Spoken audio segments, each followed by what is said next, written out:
David, how are the players who had to miss the Man City game, to be honest?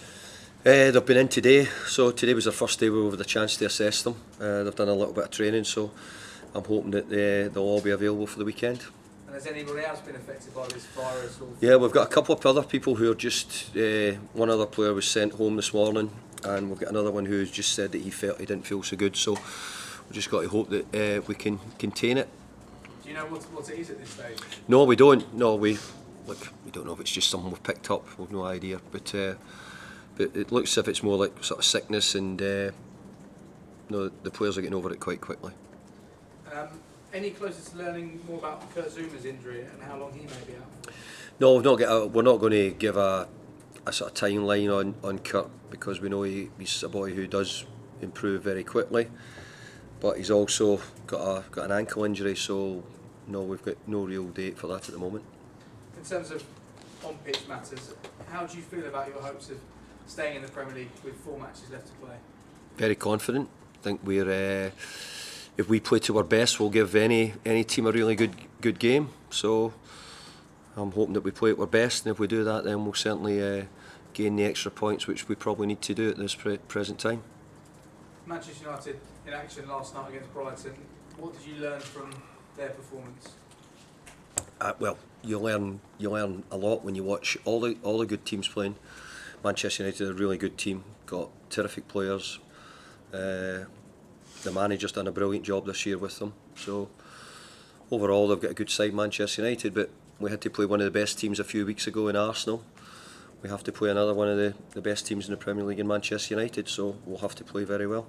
And on Erik Ten Hag, what have you made of the way he's approached the job this season?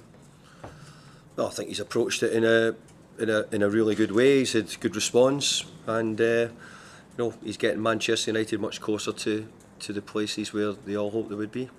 And finally, from me, what are your thoughts on Big Sam being back in the Premier League with just 4 matches left to play this season?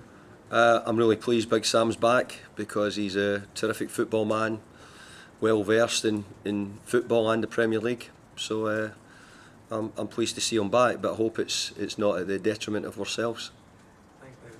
Alex, PLP. Hi, David. Hi there. Just reflecting on the reverse fixture at Old Trafford, West Ham had more shots on target. Do you think you could have got more from that game? There's been a few games this season where we would say the same thing. We've done a lot of good things at Old Trafford, but we didn't come away with the results. And if you look at recent seasons, I can think back, Jesse scored the winner, I think, but Mark Noble missed a penalty in the 91st minute when I brought him on for an equaliser. So a few of the games against Manchester United have been pretty close, so hopefully we can give them a good game, and obviously it's really important. You play on Sunday at 7 p.m, then a big game in Europe on Thursday. Quick turnaround. How will that affect team selection, and is there a priority for you in your head? Well, I've always said that the Premier League always has to be your priority. I think when you're talking about semi-final European competitions, then you have another decision as well, because it's something which is very hard to get in this situation. So we have to try and manage both the best we can. Still not safe. How will you ensure that the additional pressure doesn't affect your players? Well, we'll continue trying to play positively, and we've done that in recent weeks, and we've had some difficult games, but overall I've been pretty pleased with a lot of it. Just finally, McElhenney, 1 goal away from his best scoring season for West Ham. How important a role will he play from now to the end of the season for you and these big games coming up? If he keeps in the form he's been in the last month or so, then it'll give us every chance. He's getting goals, he's been harder to play against, he's been leading the line much better than he's done. So I hope he can keep this form up, because it'll be really important at a time of the season I should say, where you're getting into the sort of the big game. So hopefully he can keep that up. Thank you, good luck on Sunday. Thank you. Shabby, BBC London. Hi David, Hi there. This will be your 13th game against Man United since you left the job there. Is it the same as any other game now for you, or do you approach it with sort of personal elements of it? No, I think I probably 30 games against Manchester United before I went to Manchester United, so there's lots of games against them over the piece. They've always been hugely difficult opponents, but not just to me, but to every manager, unless you're managing one of the real top teams. So good, looking forward to it. We need to play at our best, if we play at our best, we'll give them a really good game. And you know, if we get the crowd behind us the way that they did against Arsenal and the way they supported the team, it'll give us a great opportunity of getting a result.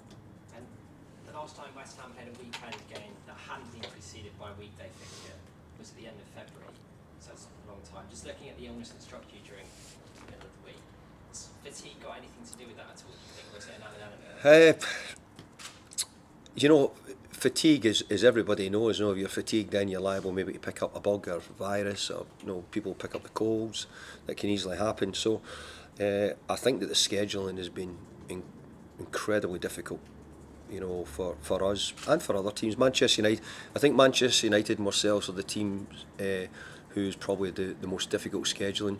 But I do know that we're the team who's had the most only 2-day recoveries between all the games in the Premier League this season. So we've had a real difficult schedule.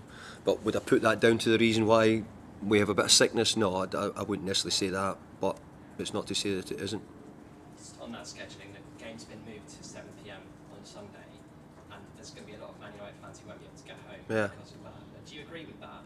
I think it's a really difficult kick-off time for away supporters, especially. I think for supporters of, you know, if we were going up to Old Trafford for a 7 o'clock on a Sunday night, we'd be saying that this doesn't sound correct. But you know, I've been fortunate enough to manage in Europe, in Spain, where you know there's lots of Sunday evening kick-offs. It's part of the culture. I think the thing that we probably find difficult, it's not really part of our culture. But let's be fair, it wasn't too long ago we were saying Sunday football wasn't part of our culture, and it's now a regular thing. But I think we've got to understand that probably because of the year with the World Cup and all the things, maybe there's reasons why quite a few things have had to change, or maybe they're having a look to see what you know, maybe the public will enjoy Sunday night football. I don't know, but at the moment it seems slightly culturally different than what we would normally do in this country. Just lastly, Flynn Downs played against City in the week in Declan's absence, and there's obviously a lot of talk about Declan's future in the summer. Could you see Flynn as a potential successor if in the long term Declan does eventually leave the club? I think I wouldn't like you to put them in the same names the way you've done it, because Flynn's doing a good job himself and he's progressing well. I've said many times, you bring boys in the Championship, they can take a bit of time, some can go a bit faster. Flynn, I think, is doing a good job. We've trusted him, we've played him in a lot of big games. Is he a complete replacement for Declan Rice? I'm not sure about that. Okay, we'll turn the cameras off then if we can.